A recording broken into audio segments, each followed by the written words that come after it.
Hello guys, how are you? I'm just putting my legs in the water and I'm enjoying this natural atmosphere here. Guys, I just wanted to tell you that nature has given us all means to stay happy. See, when I'm putting my legs here on in the water, I'm just enjoying this nice, flow of water touching my legs. This is quite amazing. This is quite amazing experience. Nature has given us a very good thing. It has given us all the ways to stay happy. But the problem is that we are not actually seeing the what is happiness all about and what is sadness all about. We are always suffering. We choose to be sad. We choose never to be happy, and we don't understand the real meaning of happy. And we don't know also what is the source of happiness and sadness. So today I'm just going to tell you one thing, that there is a source which we have to realize, which is giving us happiness and sadness like a wheel. Okay, this wheel is rotating, and once the wheel goes up, you are sad, and once the wheel goes down, you are happy. So this is happening in life. So who is the giver of this happiness and sadness? There is a one who is rotating this wheel, and that person is God. So what Ramana Maharshi once said is that in one of his most important saying called Upadesha Sarap, he told that one important shloka which says Karturagaya praptaye phalam karma kim param karma tajadam kritimahodatav patanakarakam phalam shashvatam katinurudham. It is only by the will of God the karmas are giving their result, and because of the will of God which is happening, we are getting the results in the form of happiness and sadness. So this is happening. So in order to explain you in a more better way, what I'll do is, I'll just tell you one small story, and you will be able to relate, and how this happiness and sadness are basically coming to us, and what should be your attitude while dealing with happiness and sorrow. So what I'll tell you, there was a king, okay, and during those times, kings used to have good slaves.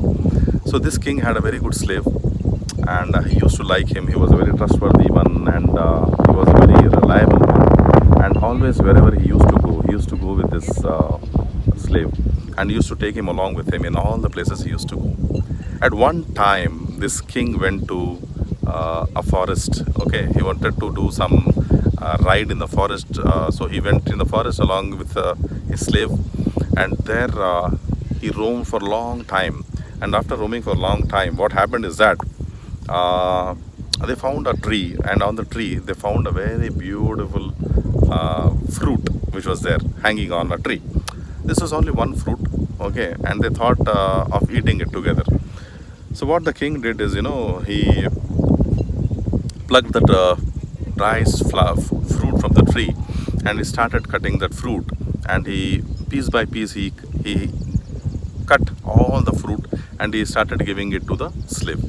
So generally, wherever these kings are there, they give first to the slave and then they eat. So this king was also like that. He gave the fruit piece by piece to this slave, and the slave was eating it in a normal way, and he was actually smiling and enjoying. So the king asked, "Why are you smiling and you're enjoying?" The slave replied, "O king, I'm just enjoying this fruit. This is very, very tasty and very, very sweet, very, very juicy, and I have never eaten such a fruit in my life." So the king was surprised, and he asked, "Sir, can you please give me one more piece, please?" So he kept on asking, and he ate the entire fruit. And what happened is that, at last moment, one piece was left, and now he was thinking of snatching it away from the king. And the king said, what a kind of a person you are. Let me also enjoy this fruit, and you are just pushing it from me, pulling it back from me. What is this kind of attitude you're having?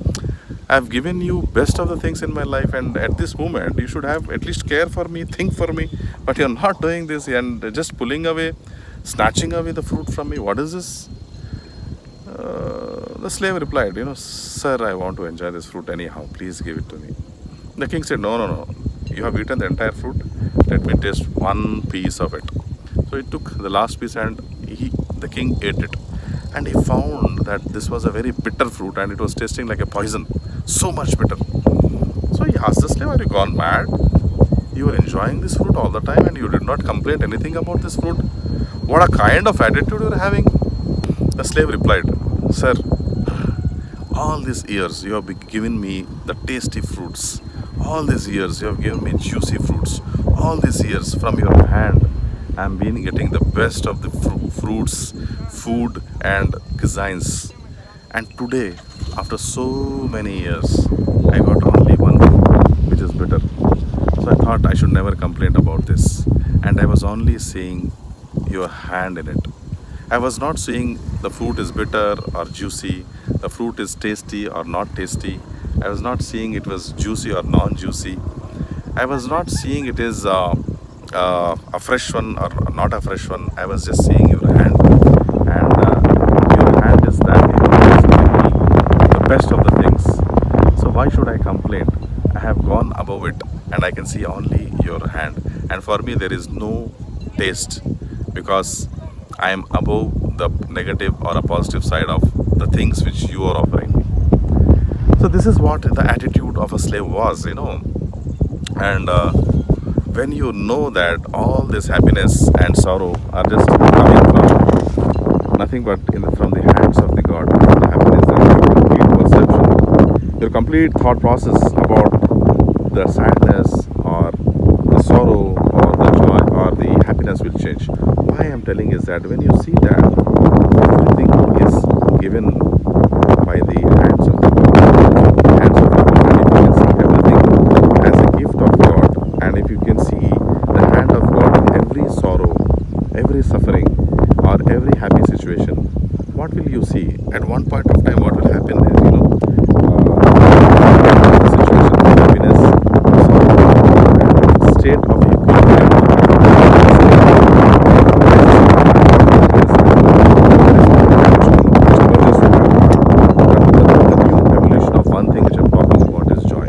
Once you reach a state of joy, I don't think you'll be, you will fall under the wheel of suffering and again happiness, sadness, happiness. You will not fall under this loop of and under the wheel of this sorrow and pleasantness, sorrow and pleasantness. But you will reach a state of joy.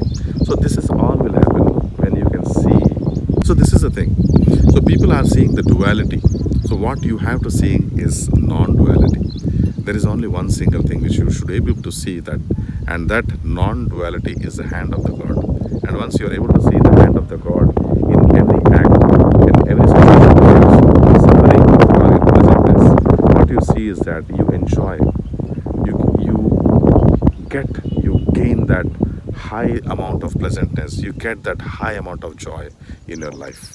So explore this, guys. See the hand of God in every act of your life.